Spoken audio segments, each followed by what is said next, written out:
From Galilee to Jerusalem. Welcome to the Heathrop Institute at the London Jesuit Centre for our exploration of the third branch of the RED, From Galilee to Jerusalem. My name is John Moffat, and in these episodes we'll be reflecting on the first part of Jesus' journey as it is presented in the Gospels. But we'll also be making a few digressions and taking deep dives into some of the important theological and ethical ideas that emerge out of the Gospel narrative. In the last podcasts, we explored the fundamental Christian idea that the Son of God became a human being and lived among us. It follows that the closer we get to the real history that surrounds the Gospels, the better understanding we shall have not only of the events they describe, the words and actions of Jesus, but also of what incarnation might mean. So we're going to explore, as best we can, some of the historical background to the Gospels. We also need to work out a plausible story for how the Gospels and the other New Testament texts were put together.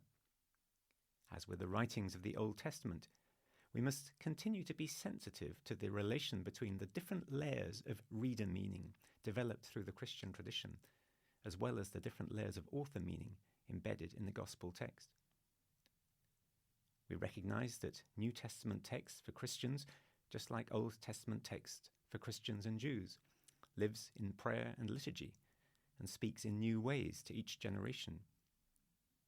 What any person makes of a particular saying or story of Jesus can be very powerful in their context. The commentaries of such readers, especially the many great teachers and theologians from Christian antiquity, have shaped the way Christians of subsequent generations hear those texts. However, with our rather sober analytical hats on, let us remind ourselves of the obvious. These later layers of reader meaning may be helpful and insightful. They may have been important in the development of Christian doctrine, but they will not necessarily be the same as the author meaning. Thus, it can enrich our own readings of the text if we follow the advice of the Second Vatican Council and explore for ourselves the possible context and purposes of the authors of the New Testament writings. An enormous amount of work has been done in the last century and a half by archaeologists and specialists in the world of so-called Second Temple Judaism. This includes all the different forms of Judaism that were around in the Jewish territories themselves, from Jerusalem to Galilee. It also includes the wider world of the Greek-speaking Roman Empire of the Eastern Mediterranean, whose cities, including the great Egyptian metropolis of Alexandria, hosted often large Jewish communities. This is the milieu in which Paul was working and writing, and in which the Gospels were most probably written and read. In the 1950s, there was a remarkable boost to understanding this period with the discovery of Jewish religious documents written in Hebrew and Aramaic and preserved in caves near the Dead Sea. You're probably familiar with some of these Qumran scrolls. These, together with the painstaking work of archaeologists and a careful reading of the contemporary parallel literature, have given modern biblical scholars new insights into the Jewish world of Jesus and the New Testament authors. Some of these discoveries allow us to read the incidents and words reported by the Gospel writers in ways that enrich our understanding not only of what the Gospel writers wanted to convey, but what those words and incidents might have meant to the women and men who witnessed them. Margaret Carswell has a wonderful exercise for explaining this to primary-age children, but it can probably work quite well for adults too. Picture 3 sets of figures on a long stretch of cloth. The first group represents actual events and their witnesses. The second group, already distant in time and location, represents the people writing their account of those events, like Paul or the Gospel writers. The third group represents us, even further removed in time and location, and as remote from the world of the writers as we are from the world of the events themselves. In spite of our distance, however, thanks to the work of scholars, We can sometimes reconstruct a context for events described in the Gospels, the first group of figures, and for the situation of their authors, the second group of figures, more easily than many Christian readers in earlier centuries. So let's begin. We'll look at the historical context to the Gospels. What happened in Judea between the return from exile and the time of Jesus? The Second Temple period in Jewish history means the time from 516 BC to 70 AD. The first date marks the dedication of the temple in Jerusalem by the Jewish exiles returned from Babylon, according to the book of Ezra. The second is the year that temple was destroyed in the wake of the Jewish revolt against the Romans. Between these dates, the Jewish people lived in the old Hebrew territories under three very different sets of imperial masters. We can think of this 600-year period as having 5 phases. The first phase, under the Persians, ended around 330 BC. The second phase, under the Greeks, ended around 170 BC, with the revolt led by the Maccabees. The third phase of fragile independence ended around 63 BC, when the Romans conquered the eastern Mediterranean. The fourth phase takes the Roman period through to the death of Herod the Great, around 4 BC. The last phase is the period of direct Roman control of Judea and Jerusalem. That ended with the Jewish revolt of 66 AD and the sack of Jerusalem 4 years later. Phase 1. Cyrus and the Persians. Cyrus, the Persian king that Isaiah calls a Messiah, founded a huge empire. It reached the Indus Valley in the east and included Egypt, Mesopotamia, the Old Hebrew kingdoms, and what we call Turkey in the west. We know from the Cylinder of Cyrus written in Aramaic that the Persians adopted the policy of identifying the chief national god of each nation with their own supreme god, Ahura Mazda. Accordingly, they asked each nation to pray to their god for the good of the Persian Empire. We find echoes of Cyrus's proclamations in the book of Isaiah and in the book of Ezra. We get some insight into how that played out in Judea from the books of Ezra and Nehemiah, as well as the prophets Zechariah and Haggai. In the early days, Zerubbabel plays a role alongside the high priest Joshua. Zerubbabel is presented as the heir of King David, the living link between the last king of Judah from before the exile in Babylon and this new beginning under Cyrus. No surprise then that Zerubbabel is mentioned in the list of Jesus' ancestors by both Matthew and Luke. We hear how Zerubbabel started building the temple under Cyrus and his successor. The work was slow, and the temple quickly fell into disrepair.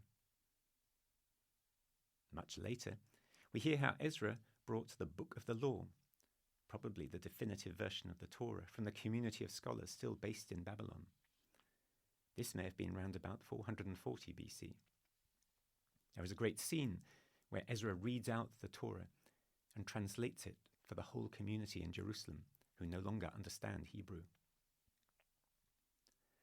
However, a large number of communities in the northern part of the Old Hebrew territories broke away from the Judeans, though they carried on using the books of the law, and they still claimed descent from Abraham, Isaac, and Jacob. A big issue, highlighted in the book of Ezra, seems to have been intermarriage. Ezra, acting on behalf of the community of scholars in Babylon, seems to have insisted people should marry within the community. But of course, over the centuries, there had been significant intermarriage with other peoples from the region. The breakaway community set up their temple on Mount Gerizim in the heartlands of the old northern kingdom of Israel, also known as Samaria. Hence their New Testament name, Samaritans.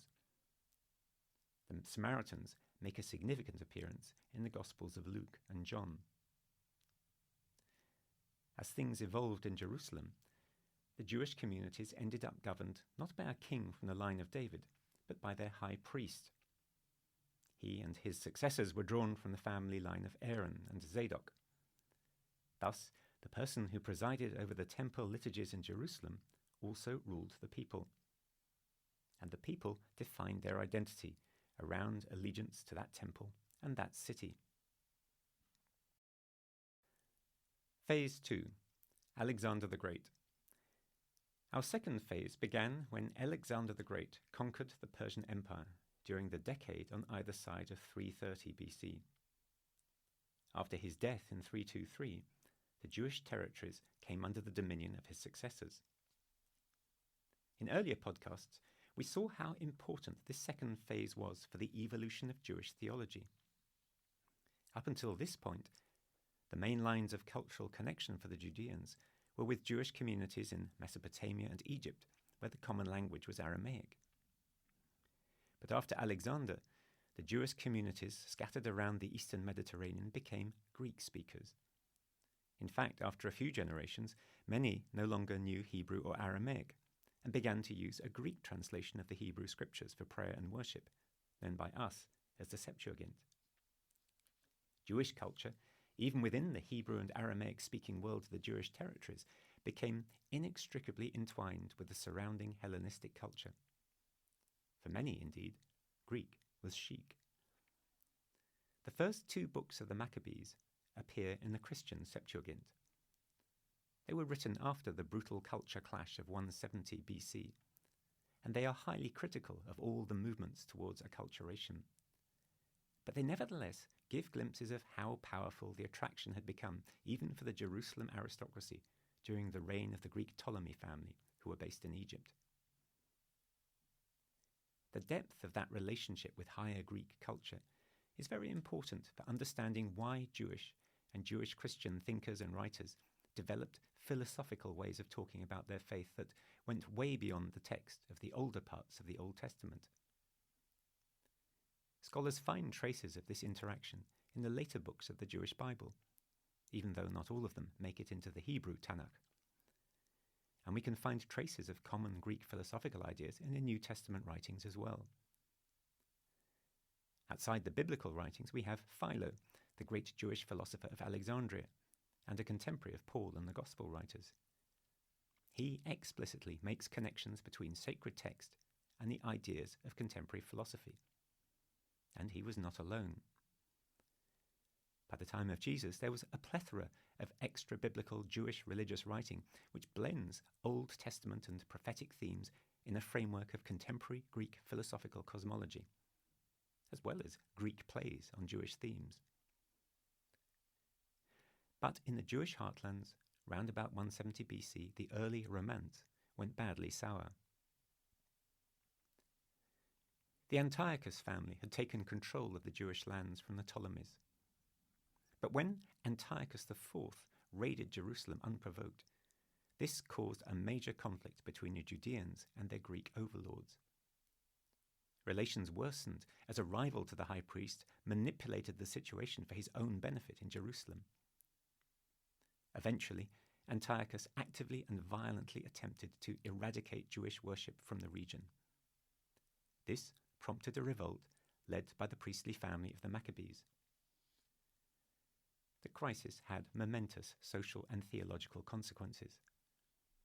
When the Babylonians had captured Babylon centuries before, the prophets had seen this as punishment for lack of faithfulness to God. But now, under Antiochus the Greek, Jews were being killed not for faithlessness, but for obedience to their faith. The Jewish accounts of the revolt in the books of the Maccabees, written much later, give gruesome descriptions of the tortures the victims endured for their faithfulness to the law. They highlight the victims' trust in a God who would restore their lives on the last day. Much of the book of Daniel was written in this time. It consoles the reader with a fine-grained account of the different phases of history unfolding according to God's master plan.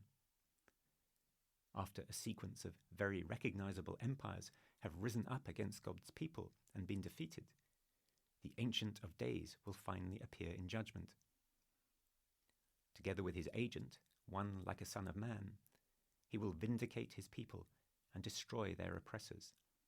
The world as we know it will be brought to an end, and the wise will shine like stars. The imagery of Daniel, with the evil empires envisaged as a succession of horned beasts, will be taken up by later Jewish texts, including the Jewish Christian text known as the Apocalypse or Revelations. Revelations also celebrates the triumphant eternal life of the martyrs, the witnesses to faith in Jesus. But back in 170, Antiochus was bankrupt and had problems elsewhere in his domains. So after a few humiliating defeats, he gave up and left the Judeans to their own devices. The years that followed were a chaos of regional campaigns among rival warlords. In the midst of this, the Maccabees and their successors of the Hasmonean dynasty carved out a powerful regional influence. The memory of the revolt, the victory, and the restoration that followed lived on in Jewish memory. It is still celebrated every year at the festival of the rededication of the temple, or Hanukkah. That memory and the colourful narrative theology of Daniel would continue to inspire different Jewish groups to attempt to overthrow the forces of alien empire in generations to come.